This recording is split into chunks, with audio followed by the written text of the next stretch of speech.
Bilis ang galaw ni Nakatani.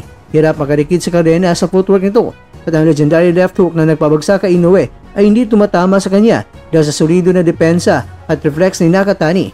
Pagkatapos ng 6 na rounds, buong galang na sinabi ni Cardenas, mabilis, mautak, talagang pambato sa pound-for-pound rankings itong si Nakatani. At nang tanungin siya tungkol sa paghahambing kay Inoue, ang naging sagot niya mga kwento ay ganito, "Huwag mo akong tanungin yan, pareho silang world-class fighters." Kung si Cardenas mga kwento ay nagpakita ng paggalang, iba naman ang pananaw ni Manny Robles, ang head trainer na nasa sulok habang nagaganap ang sparring. At hindi siya nagpatumpik-tumpik pa at sinabi niya, mabilis ang pag-unlad ni Jonto. Mula sa bilis, depensa, counter, footwork ay talagang wala kang masasabi. Sa tingin niya ay mananalo si Nakatani kay Inoue sa paparating na laban sa Tokyo Dome.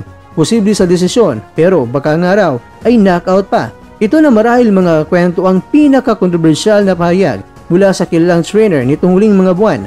At dahil si Robles mismo umawak kay Cardenas, laban yan kay Inoue, hindi basta-basta ang kanyang opinyon. Pero kay Nakatani, ang laban nila ni Sebastian Hernandez sa December 27, 2025 ay magiging huling pagsubok niya bago ang pinakamalaking hamon ng kanyang buhay, ang pagharap sa Monster sa May 2026. At kung totoo ang sinabi ng kanyang kampo, tila hindi salita lamang ang kanilang lakas ng loob, kundi bunga ng mabibigat na preparasyon kasama ang taong minsan na nagbigay ng kabas